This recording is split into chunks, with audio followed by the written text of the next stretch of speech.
Hola, buenos días. Espero todos me escuchan bien. El día de hoy vamos a hablar sobre prevención de recaídas. Mi nombre es América García, soy psicóloga, estoy en el área de hospitalización.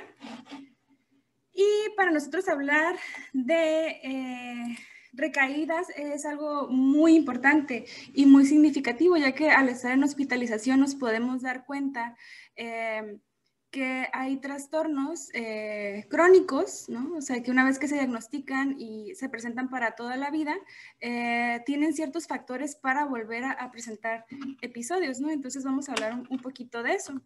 Para empezar a explicar un poquito el por qué las personas tienen recaídas, vamos a hablar de que una recaída es una reexperimentación de los síntomas. Después de haber pasado un episodio, tienen que haber pasado entre 1 a 12 meses para poder hablar de una recaída. Cuando una persona tiene síntomas y estos no remiten por completo en el primer mes, estamos hablando de que son parte del mismo episodio. No sé si queda claro como este punto, ¿no? Los trastornos psiquiátricos tienden a variar en intensidad con el tiempo.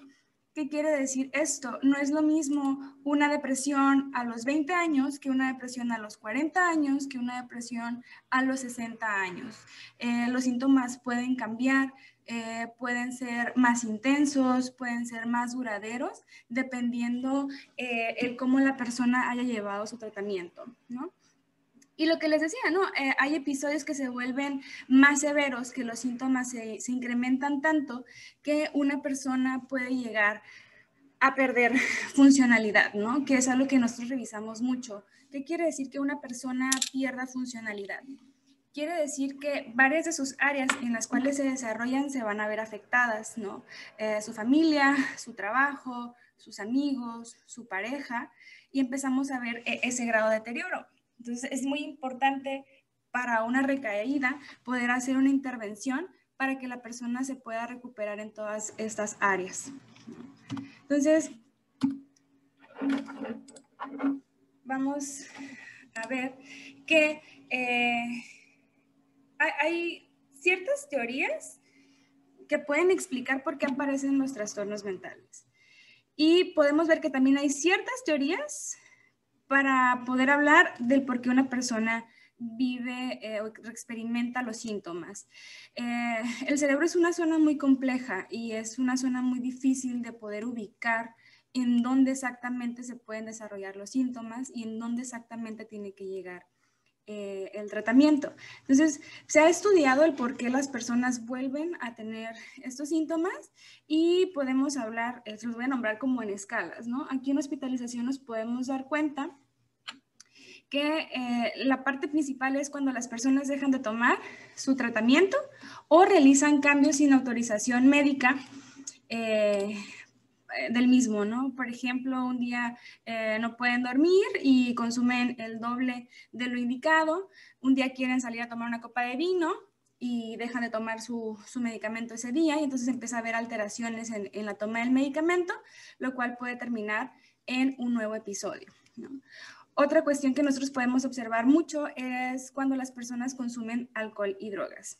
De que es muy importante hacer hincapié en que todo lo que yo como, lo que yo inhalo, lo que yo me inyecto, todo lo que entra a mi cuerpo va a llegar a mi cuerpo, a mi cerebro, perdón. Y entonces eso hace un cambio en la química cerebral. Cualquier cambio en la química cerebral lo puedo ver reflejado en la manera en la que pienso, en la manera en la que siento y en la manera en la que actúo.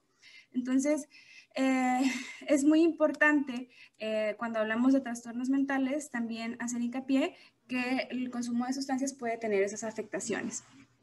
Y cuando las personas se encuentran bajo más estrés, hay ciertas situaciones en la vida en las cuales nosotros nos tenemos que adaptar.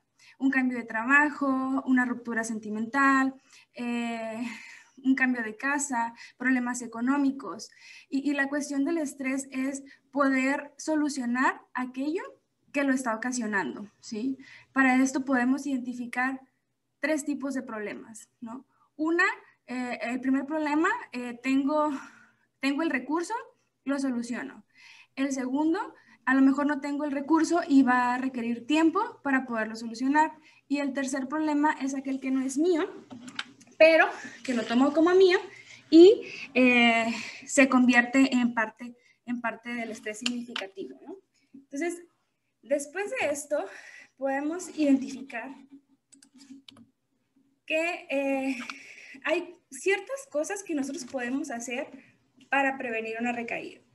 Y el primer punto es estar consciente del diagnóstico que tenemos. Si yo no estoy consciente del diagnóstico que tengo, mucho menos voy a poder estar consciente de que para aliviar, recuperar o disminuir ciertos síntomas, voy a requerir un tratamiento. Entonces, la primera parte es que cuando recibimos un diagnóstico, hay que aprender lo más posible sobre el diagnóstico que nos están dando, sobre el trastorno que nos están diciendo, el episodio que estamos viviendo. Hay mucha información en internet de lo que quieran ustedes revisar, pero es muy importante que la información que yo busco acerca de mi diagnóstico sea una información veraz, sea una información confiable, y también para eso puedo apoyarme del personal médico o psicológico para poder saber de dónde buscar, ¿no? O que ellos nos puedan dar también ese tipo de información, ¿no? El siguiente punto es estar al tanto de los síntomas individuales. No es lo mismo los síntomas que yo puedo desarrollar con la depresión que yo puedo generar a otra persona, ¿no? O a mi mamá, o a mi tío, ¿no? O a mi amiga, ¿sí? Entonces, los síntomas tienden a variar de persona a persona, y es importante saber cuáles son los síntomas que yo presento, ¿no? Estar consciente cuando se está bajo más estrés y desarrollar las estrategias para afrontarlo, lo que les describí ahorita un poquito de los problemas. Participar en los tratamientos que ayudan con la recuperación. Cuando hablamos de enfermedad mental o trastornos mentales, no nada más es una parte del medicamento, ¿sí? El medicamento va a ser el 80% de la recuperación, pero el otro 20% va a depender mucho de lo que yo haga para poderlo solucionar. Ir a terapia, ¿no? Individual, ir a terapia familiar, de pareja, grupos de apoyo, ¿no? O terapias que puedan ser también importantes, ¿no? Arte, algún deporte, alguna práctica diferente, ¿no? Que me ayude a la recuperación. Desarrollando un sistema de apoyo. A veces hablamos como este sistema de apoyo como la familia, pero hay personas que se vuelven también significativas para nosotros y que a veces las podemos incluir en un sistema, ¿no? Y para hablar de esto vamos a hablar un poquito más adelante, pero para irlo definiendo, ¿qué es lo que yo ocupo en los momentos de crisis, ¿no? Y qué es lo que quiero que hagan las personas que están a un lado de mí, ¿sí? Y para eso también es muy importante que si yo aprendo de mi diagnóstico, lo comparta con ellos, para que ellos también puedan entender o ayudarme a identificar cuando estoy presentando los síntomas. Y por último, tomando su medicina eficazmente. ¿Qué quiere decir? A mí me dan una receta, ¿no? Viene una cantidad, viene un horario y viene el tiempo. Por lo regular, los tratamientos para un trastorno mental, ¿no? O un episodio único de primera vez, no son tratamientos de un mes, ¿no? A lo mejor va a requerir 6 meses, 1 año, 2 años, o para toda la vida. Entonces es importante poder identificar, ¿sí? Cómo es mi tratamiento, cómo va a ser mi tratamiento, y poderle a cuestionar al médico, ¿no? El cómo va evolucionando esta parte. Entonces, aparte de esto, ¿no? Hablamos de que a veces puede haber o existir eventos, situaciones que pueden detonar un episodio. Yo puedo estar súper bien con mi tratamiento, a lo mejor asistí a terapia en algún momento, a lo mejor empecé a tener actividades extra que me ayudaban a mejorar mi estado de ánimo o aclarar un poco más mi pensamiento, pero puede haber situaciones muy específicas que puedan detonar. ¿Y qué puede pasar? El ejemplo que yo uso es una ruptura de pareja. Si cada que yo tengo una ruptura de pareja me deprimo, ¿no? Empiezo a tener ideas de minusvalía, me empiezo a aislar socialmente, y me ha pasado en 2 o 3 ocasiones. Estamos hablando de una situación que detona la parte de los síntomas, ¿no? Entonces, para esto es muy importante identificar qué situaciones de la vida se me pueden presentar para comenzarlo, ¿no? Entonces, a veces hay personas que puede ser la pareja, hay personas que puede ser pérdida, hay personas que puede ser un cambio, ¿no? Entonces, situaciones muy, muy específicas, ¿no? Y entonces, ¿qué es lo que vamos a empezar a identificar? Ya vimos un punto en donde una recaída es una reexperimentación de los síntomas. Ya vimos que hay que conocer el diagnóstico y que puede haber eventos que detonan un nuevo episodio. Pero para esto es muy importante identificar algo que se llama señales de alerta. No quiere decir todo el tiempo que van a ser los síntomas como tal, ¿no? Pero a lo mejor puede iniciar una pequeña diferencia, puede haber una pequeña diferencia en cómo me estoy sintiendo, ¿no? Y entonces, por ejemplo, puedo pasar 3 días y sentir que no tuve descanso y decir, pues es porque estuve muy estresada o porque tuve mucho trabajo, ¿no? Pero si ya en mi episodio pasado yo dejé de dormir o dejé de descansar, entonces estamos hablando de que posiblemente no dormir 3 días o una semana sea una señal de alerta, ¿no? Y entonces empezamos a ver que necesitamos tomar medidas para prevenirlo, ¿no? Entonces, un episodio no se desarrolla a veces de un día para otro, ¿no? Requiere tiempo, al promedio semanas, pero es muy importante no dejarlo evolucionar, porque si lo dejamos evolucionar, entonces vamos a hablar de una sintomatología completa que va a ser un cambio del tratamiento que puede estar tomando, ¿no? Entonces, ¿qué señales de alerta pueden ser más comunes, ¿no? Y yo lo dividí como en 4 grupos. La manera en la que pienso, la manera en la que siento las emociones, y la parte fisiológica, y la conducta que yo llevo a desarrollar, ¿no? Entonces, en los pensamientos, muchas de las veces, cuando hablamos del estado de ánimo, hay como 2 grandes grupos, ¿no? O ideas de minusvalía o ideas de grandiosidad, ¿no? O sea, o me siento nada o me siento más que los demás, ¿no? Pensamientos de muerte, pensamientos de desesperanza, ¿no? Ya nada tiene sentido, ¿para qué estoy aquí? Etcétera, ¿no? O alteraciones que me llevan a hacer, a crearme, ¿no? Una serie de pensamientos en los cuales no está basado en la realidad que estamos viviendo todos, ¿no? Que son las ideas delirantes. Y que eso me lleva a sentir, o la manera en la que pienso me lleva a sentir que mi estado de ánimo está bajo, ¿no? O por el contrario, eufórico o irritable, ¿no? O sentir un miedo irracional de repente. Y que esas emociones me lleven a mí a presentar algunas sensaciones fisiológicas, ¿no? Si tengo pensamientos de minusvalía, estoy con mi estado de ánimo bajo, ¿no? Me siento cansado, de repente me dejo de bañar, ¿no? De repente ya no me quiero levantar de la cama o ya no pongo atención en mi imagen, ¿no? O empiezo a tener mucha tensión física todo el tiempo, ¿no? Que se traduce como en un dolor en la espalda, en los brazos, por estar tenso, en la mandíbula, un incremento en la frecuencia cardíaca que lleva a lo mejor a acelerar un poquito mi respiración, ¿no? O a lo mejor, al contrario de la sensación de fatiga, sentir mucha energía, ¿no? Que puedo hacer muchas cosas, si hago ejercicio y corro 3 horas diarias y no me siento cansado, ¿no? Variaciones en la alimentación, o como mucho, ¿no? O no como nada, ¿no? Entonces, cuando se ve afectada la alimentación, se ve afectado también el peso, ¿no? Es lo que les decía ahorita, la parte de dormir, ¿no? O duermo mucho, o duermo poco, o a pesar de que duerma, permanezco con una sensación de no descanso. Y que esto me lleva entonces a las conductas, ¿no? Lo observable. Aquí es donde las personas que me rodean pueden hacer algún tipo de comentarios. Oye, te ves cansado. Oye, no te ves igual que antes. Oye, hoy no te peinaste, ¿no? Y que entonces empecemos a consumir alcohol, algunas drogas, ¿no?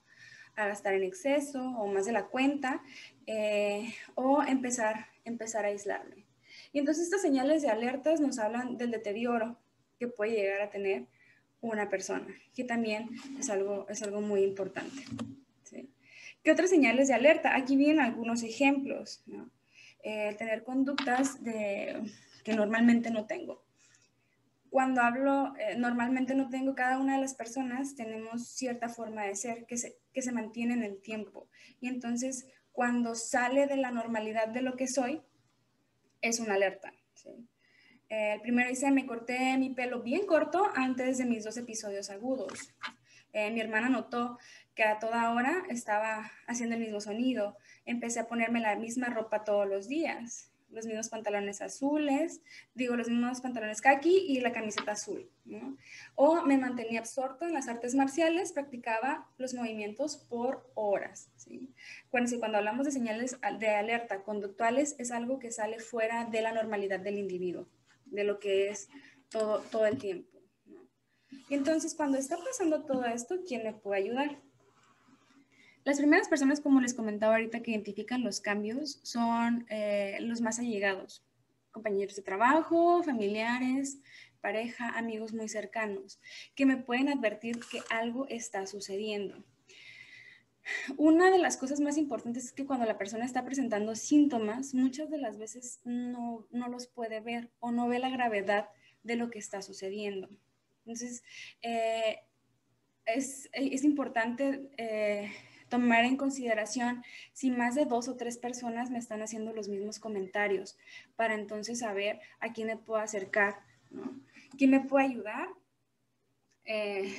La última instancia es a veces la parte psiquiátrica o psicológica. A veces si yo me siento muy fatigado, voy con un médico general a que me dé vitaminas, ¿no? Entonces muchos de los síntomas que yo puedo llegar a tener pasan desapercibidos o los explicamos por otras circunstancias. Y cuando ya llegamos a una atención de salud mental, podemos ver que, como les decía ahorita, o sea, no se generó de un día para otro. Hubo señales de alerta tempranas, ¿sí?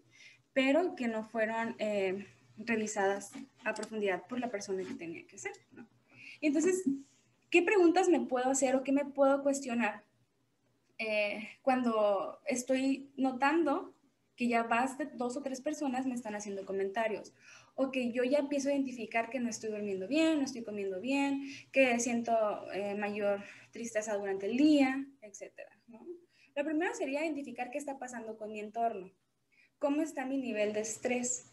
¿Qué es lo que puedo hacer o qué puedo, ¿no? Como poder identificarlo, ¿no? Más allá, y qué puedo hacer para reducirlo. La otra es, he tomado parte en los tratamientos que me prescribieron, o sea, qué tan involucrado estoy en conocer mi diagnóstico, en ir a mis citas, en saber qué es lo que estoy tomando para lo que me está sucediendo, ¿no? Estoy asistiendo a mis grupos de apoyo, estoy haciendo amistades con el psicólogo o con el psiquiatra en tiempo y forma, ¿no? Si la medicina forma parte de mi tratamiento, estoy tomando mi medicina eficazmente, y si no, qué puedo o qué estrategias puedo manejar, ¿no? para hacerlo adecuadamente. Debo de hacer una cita especial para hablar con mi médico, ¿no? O necesitaría una medicina nueva, o necesitaría un ajuste en el tratamiento, ¿no? O debo de contactar a alguien para más apoyo, ¿sí? Entonces es importante cuestionarse acerca de lo que está pasando a mi alrededor y cómo lo estoy viviendo, ¿sí? Si yo genero conciencia acerca de mi diagnóstico y de los síntomas, puedo identificarlo y prevenir recaídas que requieran hospitalización. Y entonces, si ya conozco que tengo un diagnóstico, si ya conozco que puedo tener una recaída, puedo generar un plan, ¿no? Y entonces podemos realizar en una hoja, ¿no? ¿Qué acontecimientos detonaron los episodios que pude haber tenido en el pasado, ¿no? Recordatorio de las señales de alerta, ¿no? Hacer una lista en donde venga parte de los síntomas que yo les presentaba en un inicio o a la mitad de la presentación, ¿no? Y estrategias, ¿qué me ayuda a mí cuando tengo una señal de alerta, ¿no?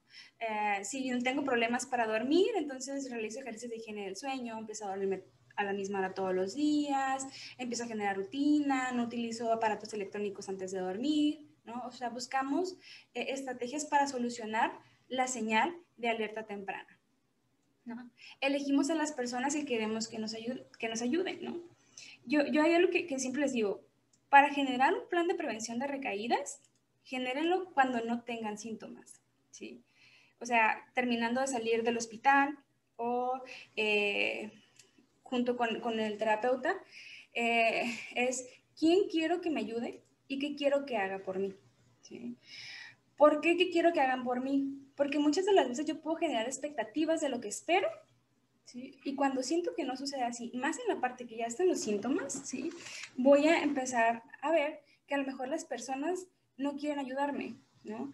O lo que yo solicito no es satisfecho, o que las personas están en contra de lo que yo estoy haciendo, ¿no? Sí, yo tengo como mucha energía sobre todo, ¿no? Entonces, ¿qué quiero que me ayude y que haga por mí, ¿no? Por ejemplo, que mi hermano, ¿no? Sea la persona que me lleve a una cita de urgencias, que mi amiga, ¿no?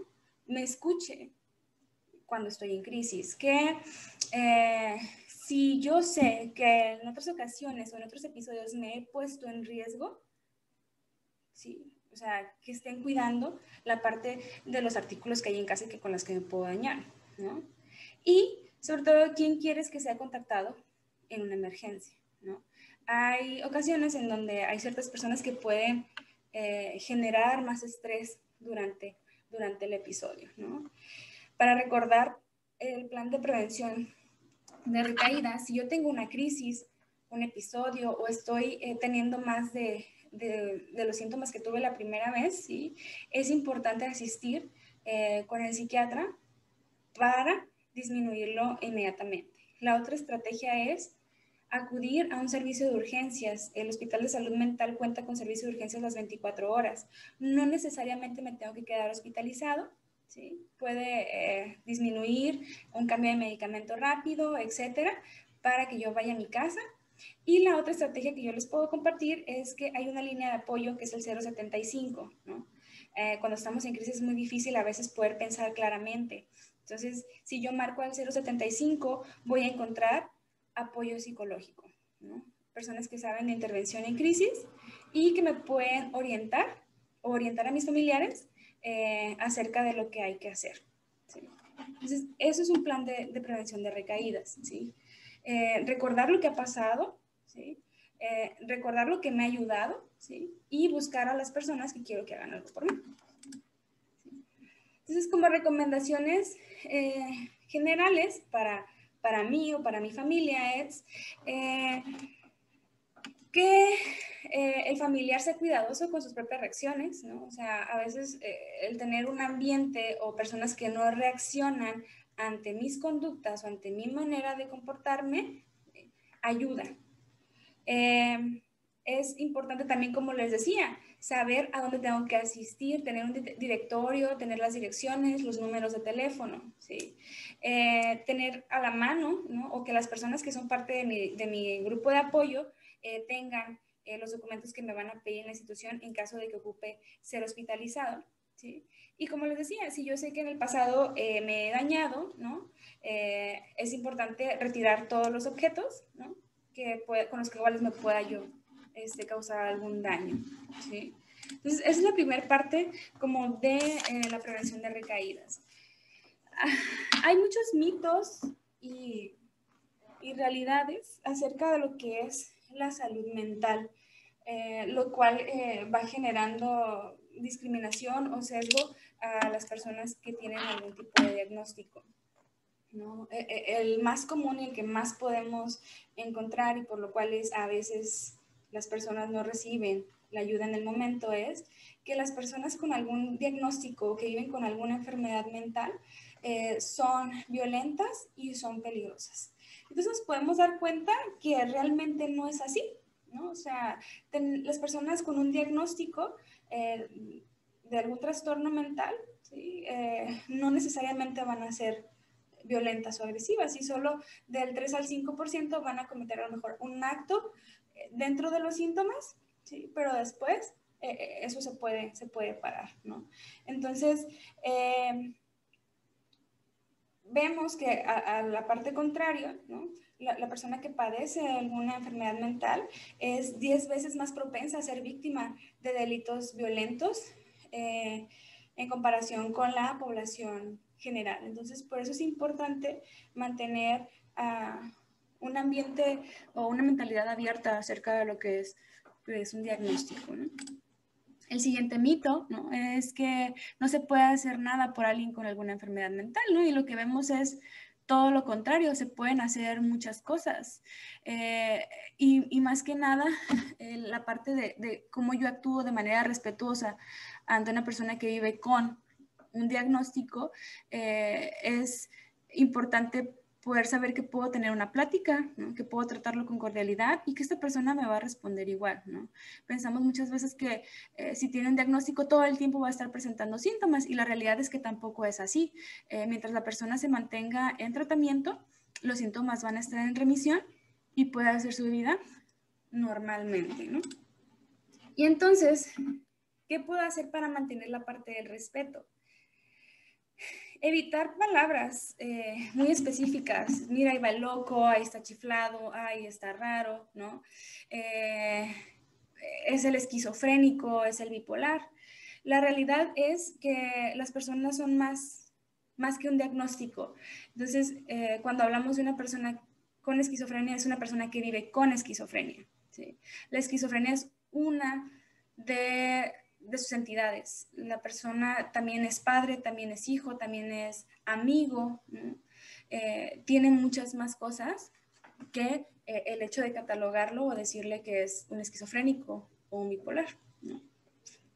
Conocer la verdad acerca de la enfermedad mental, ¿no? Y compartirla con otros, sobre todo si escuchamos información que no es 100% real, ¿sí?